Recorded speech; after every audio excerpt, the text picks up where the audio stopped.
Bom, ó, é, eu vou fazer uma revisão bem breve quanto ao conteúdo da última aula que a gente tinha falado. Porque nós, antes, tínhamos falado sobre o espaço e a Revolução Industrial, mas aí tivemos a pausa para as apresentações. Então, meio que não rolou totalmente, sabe? Ficou parado por conta de eu ter tido a programação da apresentação, mas eu vou retomar do assunto que a gente falou e a gente chega para poder finalizar essa parte na primeira, segunda e terceira Revolução Industrial. Bom, relembrando aí o que foi que a gente trabalhou. Espera só um pouco. Oh,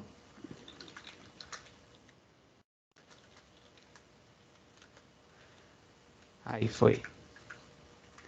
Ó, nós falamos do espaço da Revolução Industrial, que antes, né, tínhamos aí um modelo técnico, que as técnicas usadas eram técnicas mecanizadas, o funcionário tinha na sua característica aí também a questão ele usar a manufatura, ele usar para poder produzir o apoio de máquinas. Então ele ia lá, apertava parafuso, a máquina ia dando suporte à produção. E aí naquela época ficou o tear mecânico, né? E junto com a máquina a vapor, também as ferrovias surgiram. Assim como a gente teve um avanço na parte dos navios, tá?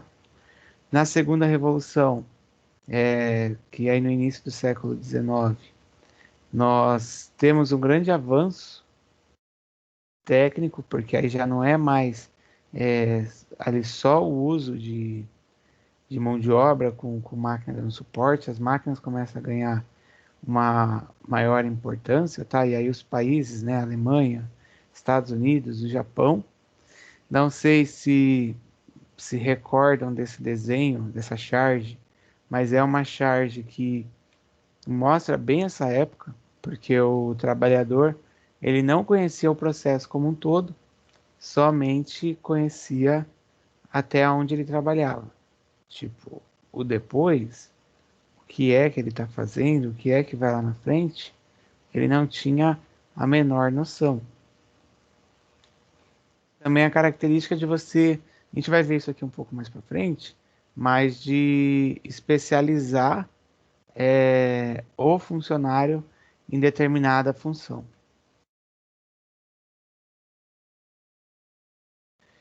E aí, pensando no espaço e a Revolução Industrial, nós temos o ponto que a indústria da metalúrgica e metalurgia, a indústria voltada à parte química, né, e aí a metalurgia junto com a automobilística, elas marcaram aí a característica dessa época, tá? Porque aí a gente tem um aumento de produção, isso ainda falando da segunda revolução, hein? E isso originou aí, né, o aumento de produção meio técnico científico já com outras formas de trabalhar. Então, há uma evolução em cada etapa e também o uso aí de energias. E ao chegar na terceira, que eu acho que foi até aqui que a gente tinha falado, nós vimos aí a questão do modelo produtivo do toyotismo e esse modelo que a indústria japonesa ela acabou trazendo, ela prisava algumas coisas que eu tinha citado, como a questão da economia, a questão do desperdício, de você produzir mais e melhor. Por que mais e melhor? Porque eles olhavam também o critério da qualidade e aquilo que o cliente queria, não só produzir e largar lá o que foi produzido no mercado, né? Que a gente fala de produção empurrada, tá? Quando é produção empurrada, vou dar. Ih, eu acho que eu copiei o slide errado aí. Eu vou dar um exemplo. Mas eu sou uma fábrica, eu vou lá e eu não pergunto o que é que o meu consumidor quer. Eu vou e produzo e coloco no mercado. Se eu coloco no mercado, será que eu vou ter pessoas que vão comprar? Então, nesse ponto, já a terceira revolução industrial já passou a se preocupar, porque ó, a informação, né, sobre as técnicas, sobre mercado, sobre as pessoas, passou a ser usada ou passou a ser considerada. Então, o meio técnico científico informacional apresenta aí como característica desse segmento. Tudo bem? Ninguém quer perguntar? Nope. Beleza? Sim, não. Continuar então, hein? Bom, um detalhe importante. Como a revolução aí, ela teve início na Inglaterra, outros países da Europa Ocidental principalmente, tá? Que é a parte mais próxima ali à Inglaterra, França, Portugal, Alemanha, não a Europa indo mais ao Oriente, igual até vocês apresentaram no trabalho lá dos países. Começou por ali, aí Estados Unidos, Japão e Canadá, a Rússia também começaram a desenvolver aí a sua indústria, começou a desenvolver, e a parte da Revolução Industrial, que foi até um outro ponto que eu tinha comentado, ela acabou aí transformando do artesanal para a manufatura. Lembram disso, né? Que a gente tinha falado que a produção passou a ser aí uma produção em larga escala, mudando aí a sua realidade, ao seu panorama, tá? Até porque, ó, o artesanal, que era o trabalho manual sem nenhum tipo de máquina, ele migrou aí para a manufatura, que ainda era trabalho manual, mas com o uso aí de algum tipo de máquina, dando suporte nesse processo. Eu até peguei esse mapa aqui, esse mapa mental, só para finalizar esse assunto da revisão, que era um mapa do Descomplica lá, que tem um vídeo que é do Quer que eu desenhe sobre revolução. Vocês devem ter visto já isso em outra aula, aula de história. Acho que sim, né? Mas até aqui também, que quem eu tinha perguntado já tinha visto sobre revolução, que nós temos praticamente aqui um resumão de tudo. Ó, deixa eu pegar aqui a caneta. O pioneirismo inglês, então, por questão do acúmulo de capital que tinha, a parte toda financeira e também a burguesia inglesa, né, ali começou a financiar aí essas pesquisas, esses desenvolvimentos que trouxeram o fato da revolução. Então, com a invenção da máquina a vapor e aprimorada aí pelo James Watt, acabou chegando ao processo de você ter a mudança do sistema produtivo. E aí, na Inglaterra até a França, nós tivemos principalmente aí, né, o uso do carvão, como na primeira fase, como energia. Na segunda fase, Europa, Estados Unidos e Japão, o uso do petróleo. E na terceira, o mundo como um todo aí, o uso das tecnologias, tecnologia de massa, computador, sistemas, internet, tudo isso veio trazer uma mudança no que a gente tinha antes. Até porque agora, né, a tecnologia faz parte da produção, então está integrada aí ao sistema produtivo. Coloquei o mapa aí para vocês. Seguindo aqui, ó, mais à direita, temos aí o neocolonialismo, que também, né, junto com a burguesia, junto com a exploração dos países que já eram os países mais ricos, exploravam aí os países que mandavam matéria-prima, mandavam seus recursos, acabou aí ficando marcada essa época. Lembra, vocês tiveram sobre DIT, aula sobre DIT, a Divisão Internacional do Trabalho, ou não?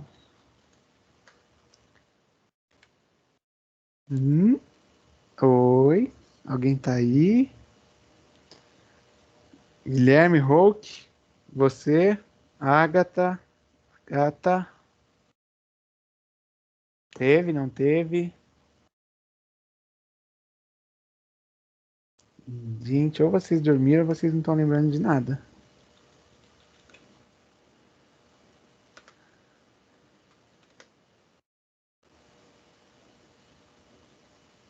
Vitória, pronto, a Vitória fala.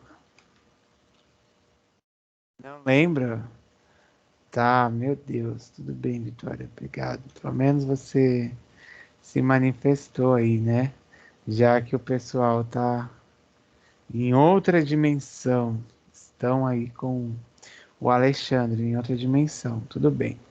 A DIT, ela era a Divisão Internacional do Trabalho e ela separou aí, né, a questão produtiva, a divisão, no âmbito internacional, ou seja, países com maior potência de produção de mercadorias, países com uso de mais parte agrícola.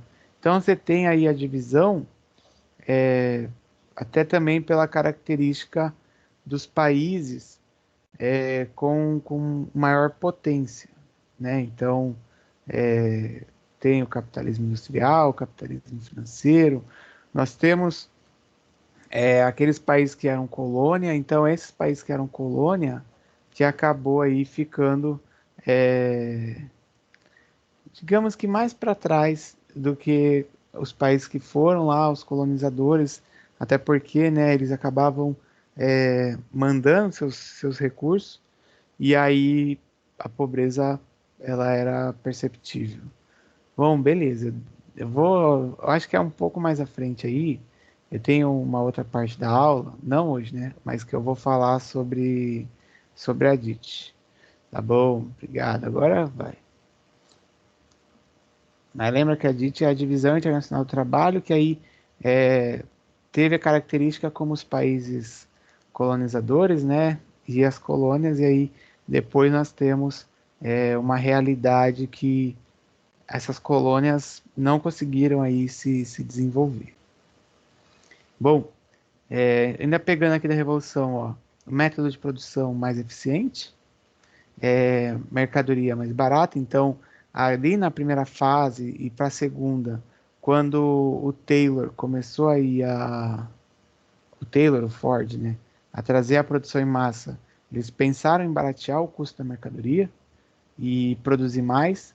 Então, isso estimulou o consumo e aí gerou maior renda, tá?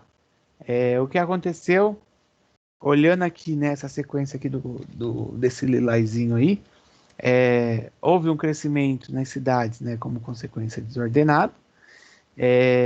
Claro, isso porque, ó, olha lá em cima, ó, o êxodo rural fazendo com que as pessoas saíssem do campo e fossem para a cidade.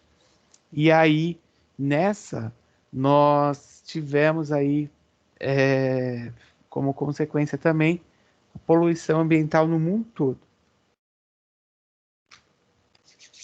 Na China, por exemplo, quando teve, acho que foi a Olimpíada de Pequim, eles pararam lá, proibiram as pessoas de ir para a rua e pararam também uma parte da produção para poder reduzir ali aquela poeira, aquela neblina que tem lá, que é comum da China, até porque é o país que não teve muita preocupação com essa questão ambiental.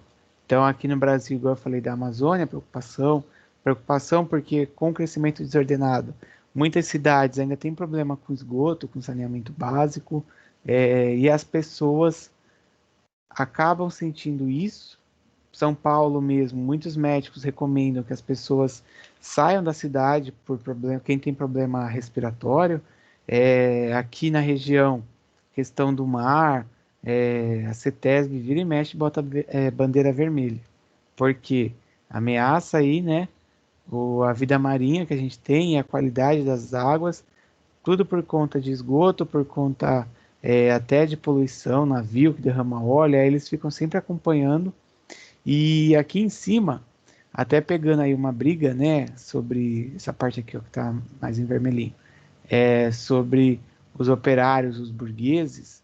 Eu acho que eu até tinha comentado isso na outra aula, mas como já são 2 aulas atrás, as fábricas apresentavam aí condições precárias.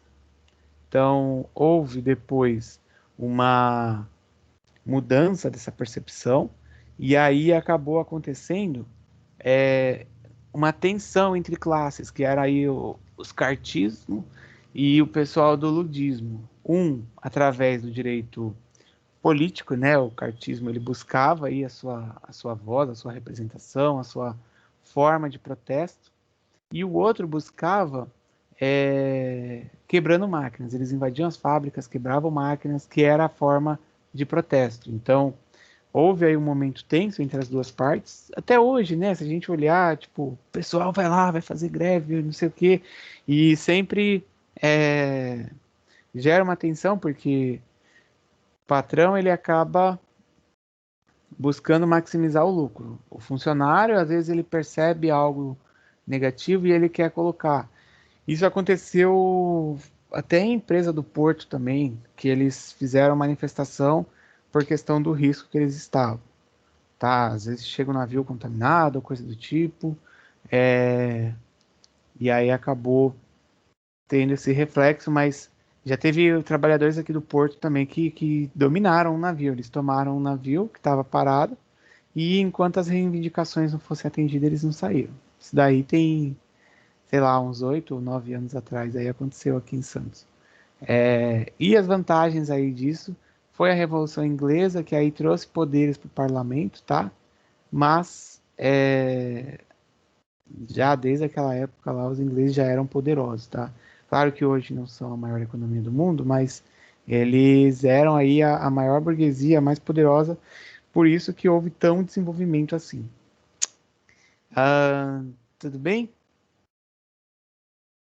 Tauã? Beleza? Tá bom, né, Vitória Mendes? Bom, a sequência, que é quando eu vou aqui diferenciar. Ih, acho que saiu da tela, não. Quando eu vou diferenciar um do outro aqui, eu já falei de muitas coisas. Então, eu não vou me prender aqui, porque eu fiz aqui um aprofundamento quanto aos tipos aí da Revolução. Como até na revisão eu já tinha abordado isso, então eu só vou fazer aí comentário nas partes que eu não havia abordado, nas partes principais, tá bom? Porque aí eu coloco para vocês poderem já também acompanhar para poder dar tempo até do final da aula. Deixa só eu colocar aqui, que eu vou colocar só um trecho do vídeo, porque aí em cima desse trecho eu até discuto com vocês quanto ao que eu quero falar. Espera aí. Pronto. Turururururu. Não vou pôr nem áudio no vídeo, porque o vídeo do Chaplin não tem áudio, né? Vocês já viram esse vídeo, né? Em algum momento da vida. Vou colocar o nome aí. Tempos modernos. Eu acho que eu já comentei em alguma outra aula. Esse vídeo ele é bem aí a característica do que acontecia com as fábricas. Então, eu vou falando, tá? Mas eu vou colando em slide. Vocês também terão, ou se já não tem esse slide aqui disponível. Com a primeira revolução industrial, a gente já viu, né, que foi aí a característica da máquina a vapor, que aí ela trouxe aí o primeiro tear movido a vapor e começou a ter mudança no cenário. Então, quando essa mudança ocorreu, as indústrias que tinham aí o carvão como base acabaram surgindo. E principalmente elas se instalaram onde nós tínhamos as bacias, não sei se já ouviram falar desse termo, tá? As bacias carboníferas. Bacia carbonífera é onde fica aí a região da onde eles fazem a extração do carvão. Então, aqui no Brasil, por exemplo, a gente tem em Santa Catarina, uma bacia carbonífera bem famosa. Claro, né, que aí o carvão já não é a base das indústrias e tal, mas França, Inglaterra, Estados Unidos acabaram aí desenvolvendo a sua indústria e usando essa estratégia, onde a indústria ficava perto da fonte de energia. Até pensar, né, uma coisa lógica aí, pensando em logística. Só que na segunda revolução, aí é onde entra essa parte do vídeo, o trabalhador ele passou a ser especializado. Porque eu tenho já automatização aí com as máquinas mais automáticas, eu tenho a preocupação do aumento da produção, de gerar maior lucro, então eles buscaram uma nova forma de trabalho. Tá? Eu estou colocando aí que esse é da segunda. Esse que está na foto, que eu coloquei, depois eu corro aqui no slide, vocês veem. Esse que está na foto, que é o Taylor, ele tinha se preocupado justamente com isso, de você aumentar a produção, até porque ele especializava o funcionário em uma coisa só. Então, quando ele especializava em uma coisa só, vocês podem perceber aí que o Chaplin ele só aperta parafuso. O outro cara ele só bate lá o martelo. Eu não sei se correr aqui um pouco mais à frente, é que existem vários vídeos desse, mas ele fica, eu acho que agora deve mostrar, ele fica com um tique que ele não consegue parar de apertar, ó lá. Aí mostra. Tá vendo? Ó? Ele vai, ó, ele não consegue parar de apertar porque era uma crítica que se tinha diante aí da especialização e o funcionário, ele não conhecia o processo, ele só sabia fazer aquilo.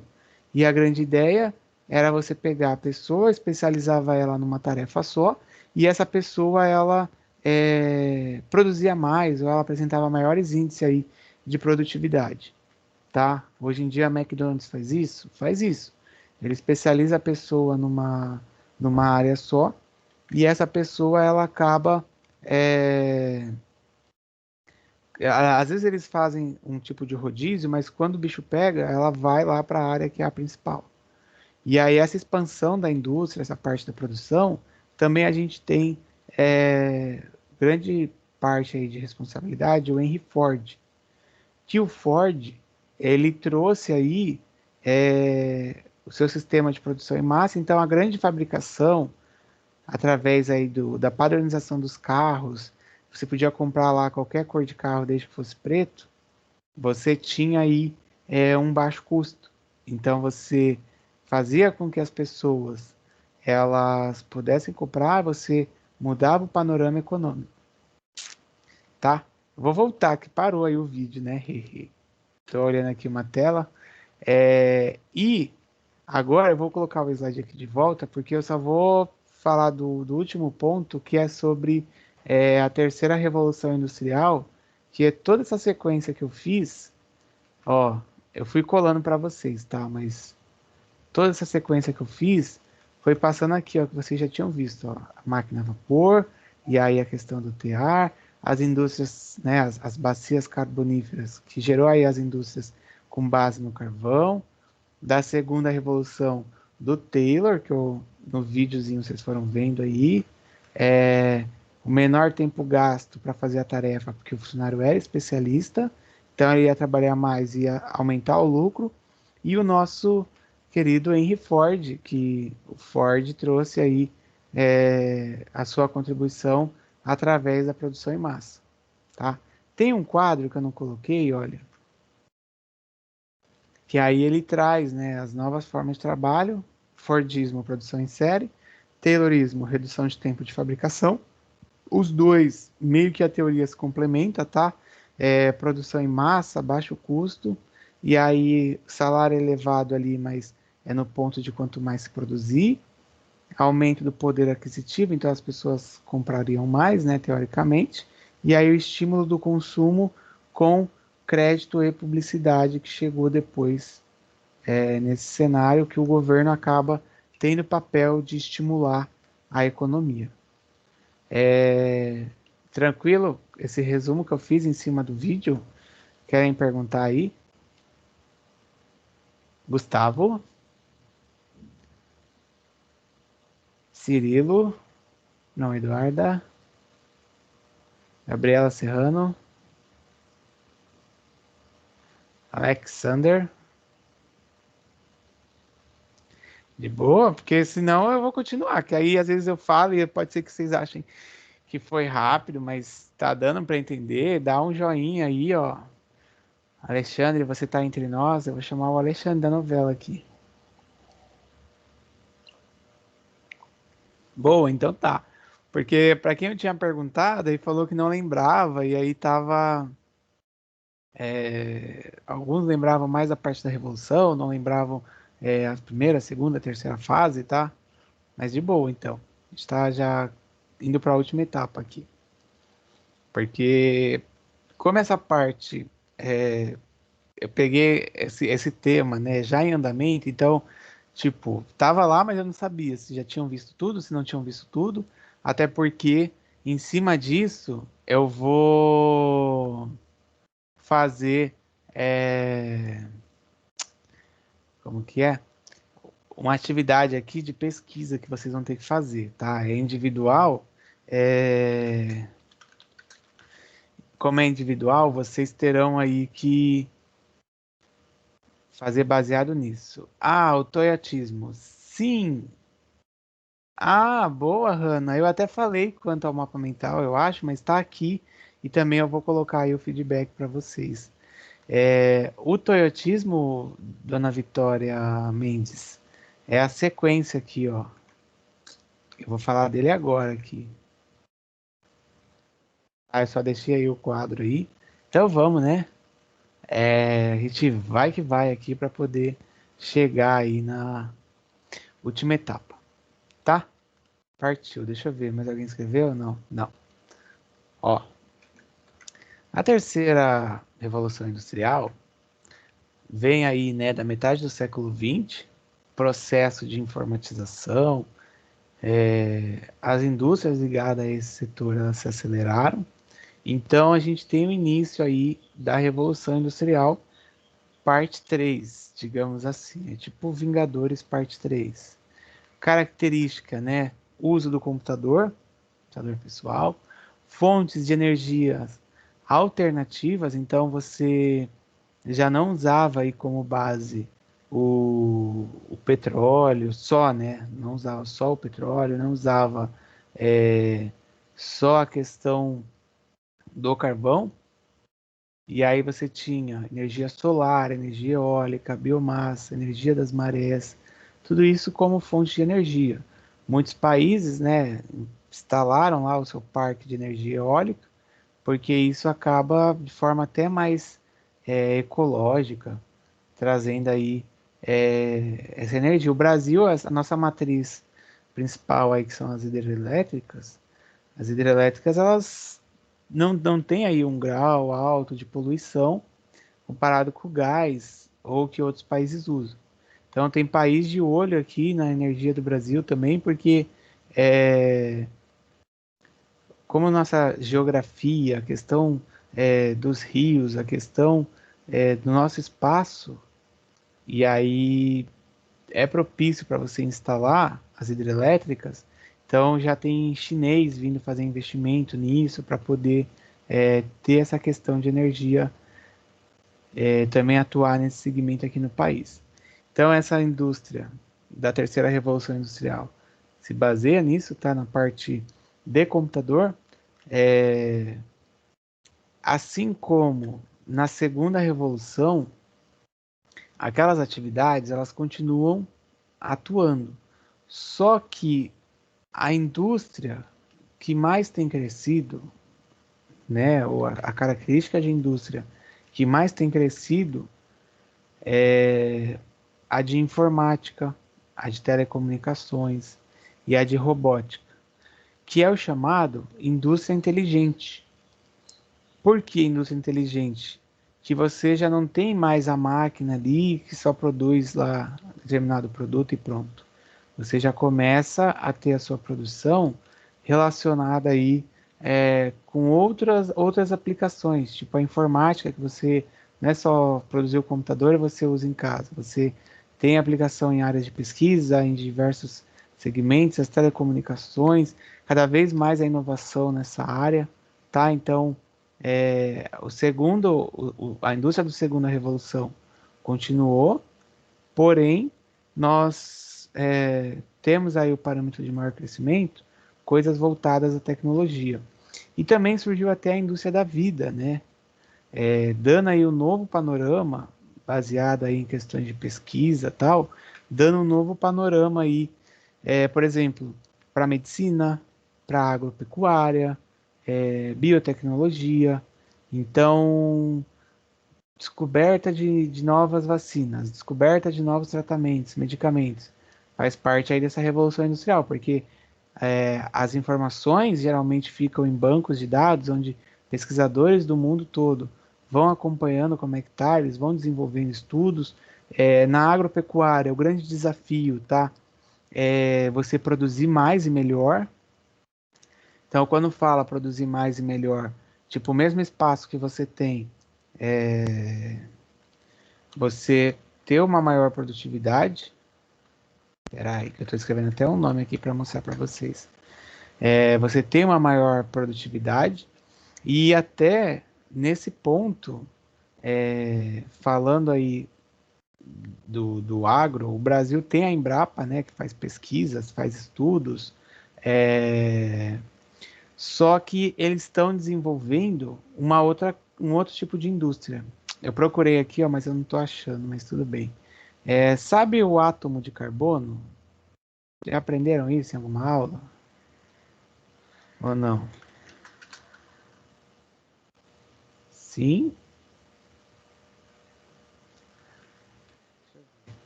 Nada, ninguém fala nada, né? Imagina falar átomo de carbono nessa hora na aula de geografia.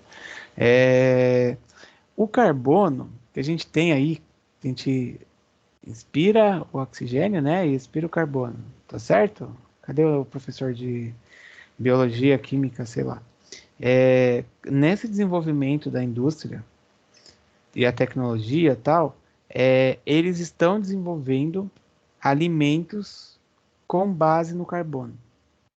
Aí você pode estar pensando, mas como assim alimento com base no carbono?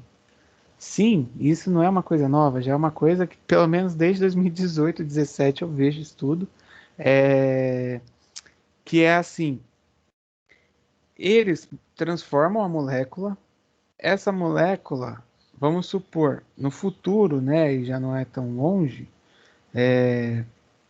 a Bianca Messias vai chamar aí a Vitória para um churrasco. E pode ser que aquela carne que vocês vão comer é uma carne feita artificialmente. Você não tem o boi, você não tem, é, sei lá, o frango. Você tem uma carne que ela foi teoricamente criada em um laboratório, uma indústria, e aí o sabor é o mesmo sabor. Então você vai comprar lá no mercado, aí tá lá, tipo, carne de carbono, sabor picanha, tipo aqueles miojos, né? Aí você vai lá, miojo sabor queijo, aí você vai comer, o negócio não tem gosto de nada, de salgadinho, salgadinho nojento. Talvez, mas porque eles estão fazendo essas pesquisas aí justamente pelo medo. Ó, se a gente pensar em crescimento populacional, justamente pelo medo de que você não tem alimento. Então, assim, será que a gente vai ter alimento daqui a 20 anos? Já existem, né, pessoas aí em vários lugares do mundo, na África, é, e até aqui no Brasil existem pessoas que passam fome e tal. Peraí. E o grande preocupação é você pegar e ver como é que você vai alimentar, porque senão você só vai conseguir alimentar aquelas pessoas mais pobres, sabe? As pessoas mais pobres que você não vai conseguir alimentar elas, porque elas não vão ter como comprar. Um cenário é assim, a gente olha a pandemia. A pandemia, ela tem aí, por exemplo, é, pessoas que perderam emprego. Na pandemia, nós temos pessoas que acabaram também, que dependiam, às vezes, de vender coisa na rua, de ter o seu comércio, o seu negócio informal, e elas não tiveram. E aí, além de tudo, o dólar nas alturas, o governo permitindo que a gente mande alimento para o mundo todo, e a única que está ganhando, a única pessoa, né, ou a única indústria, é a indústria do agro, e aí o preço aumentou. Então, muitas pessoas não estão conseguindo comprar alimento. Essa está sendo uma realidade muito triste, pegando esse viés aí da pandemia, e a preocupação é essa. Então, eles começaram em laboratório a produzir alimento para que você conseguisse atender. Então, essa terceira revolução, essa indústria da vida, passa por isso. Também tem a questão, né, somente aí na área médica, da questão ética, cuidado, o que, que vai ser feito, o tipo de pesquisa, porque querem fazer clone humano, querem fazer não sei o quê. Então, muitas dessas coisas esbarra também na questão ética, tá? Parece até, né, o Tauan, quando a gente fala disso, dessa produção de alimento. Eu acho que é na Universidade da Califórnia, lá, esses estudos que eu estava falando. Isso que a gente está vivendo, ó, uma era aí de Black Mirror. E né, porque você olha muita coisa lá do Black Mirror, apesar de ser, né, teoricamente aí ficção, mas muita coisa está acontecendo, está em estudo, os caras estão desenvolvendo coisas que parecem daquilo. Um exemplo assim, tem lá um dos episódios que o cara, através do computador, ele simula uma realidade que não existe. E hoje em dia você já consegue fazer isso. Já tem também aí uns 2, 3 anos, o cara tá andando com a mochila, e tá no metrô, tá com a mochila. Ele tira a mochila quando sai do metrô, coloca no chão. A mochila, na verdade, não é mochila, não é um skate, eu esqueci o nome daquele negócio, mas tipo, você aperta lá, aí abre a roda embaixo assim, e ela você vai. É tipo um overboard, mas não é overboard, é outra coisa. E aí você vai embora, tipo, ele sai do metrô e segue o caminho dele, naquilo que parecia uma mochila, que na verdade é um meio de transporte. Ou seja, é uma coisa que parece futurista, mas que está acontecendo. É que muitas dessas coisas demoram para chegar aqui, né, na região, mas se anda em São Paulo, cara, você vê tipo uma outra realidade. Até um exemplo disso, eu esqueci o nome disso, mas depois pesquisa aí na internet. Só para vocês verem essa questão de dificuldade que o governo tem. O governo estava brigando lá para liberar ou não liberar o patinete elétrico. Só que os caras já estavam em outra coisa, porque essa parte da terceira revolução, de você ter o desenvolvimento de coisas tecnológicas, a inovação não para. Então, enquanto eles discutiam o patinete, que já era, entre aspas, ultrapassado, elétrico, os caras estavam usando isso, essa mochila. E estão usando muito em São Paulo, que eu já vi várias vezes. Eu acho que eu lembrei o nome, mas é um mono, não sei o que. É uma roda só. Peraí, mochila. É... Deixa eu ver se eu acho aqui a foto, mas ele é tipo, pensa numa mochila redonda. Aí, nas laterais, sai o pedalzinho. Aí você meio que, em cima desse negócio redondo, você abre o pedalzinho, você sobe e você vai embora. É como se você, tipo, pegasse uma roda e fosse embora nele. E é uma coisa que, tipo, já estão usando. Ó, eu achei aqui, eu vou botar uma foto aí para vocês verem como que é. Porque enquanto a prefeitura discutia um negócio da patinete, já estava em outra realidade. A indústria do alimento, a gente está achando aí que vai aí continuar produzindo, o Brasil é o celeiro, mas o mundo está buscando alternativas, está buscando formas. Então, teremos aí uma mudança no panorama do que a gente tem. Bora para a gente terminar. Eu vou te mostrar, tá aqui, ó. E aí eu vou falar do último tópico aqui pra gente terminar a aula, ó. É isso aí, ó. Ó lá. O cara tá com a mochila nas costas no metrô. Ele tira a mochila, ele abre a lateral, ó, o pedal e vai embora. É que esse daí tem duas rodas no meio, ó. Mas o outro lá que eu tinha visto em São Paulo era de uma roda só. O cara vai embora. E, tipo, você olha lá o cara no metrô de boa, você acha que é uma mochila, mas na verdade aquilo ali é um complemento do transporte dele, que ele vai embora. Ou seja, a indústria está se modernizando, principalmente aqui no Brasil, né, o governo é muito atrasado para votar as coisas, para liberar, para regulamentar, e aí certeza que quando for regulamentar isso, você já vai ter uma outra tecnologia, uma outra forma, e aí, tipo, que adiantou, né? O governo demorou tanto tempo que os caras já estão preocupados aí com uma nova forma de se locomover. Aqui, Black Mirror. Bom, ó, uma outra característica que até a Vitória tinha colocado aí dessa terceira revolução é a questão de reduzir custos e aumentar o lucro, que também já vem sido falado desde lá do Taylor, tá? Do Ford, lá da segunda revolução, da primeira para a segunda.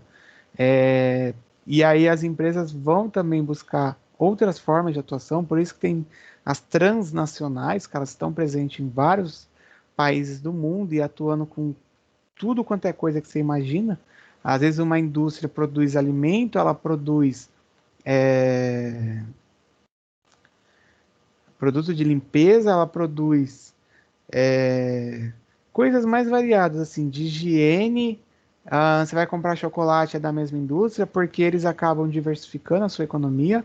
Tá aí o Japão, quando a gente fala de just in time, o Japão aí, ele tem a característica nessa terceira era por questão tecnológica e por também o sistema de produção pós-Fordismo, ele pega aí o Japão pelo just in time, que aí, né, é a produção enxuta, sem desperdício, e passa aí esse pós-Fordismo a você ter o trabalhador que ele participa do processo como um todo, ele participa, ele dá ideias, ele é o trabalhador mais criativo, ou seja, ele passa aí a pensar mais, a ajudar mais, diferente de antes, né? Que tipo, o diretor dava ordem, o operário ia lá e esse operário executava aquilo que se esperava dele. E aí isso aqui é uma coisa para vocês fazerem. Parou aqui, vai.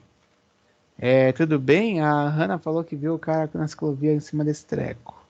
Teria medo, Hannah, de andar? Ou não? Bom, enquanto a Hannah pensa, ó, para finalizar, tem atividade de pesquisa. Eu não sei se eu abri ela aí no Tarefas, mas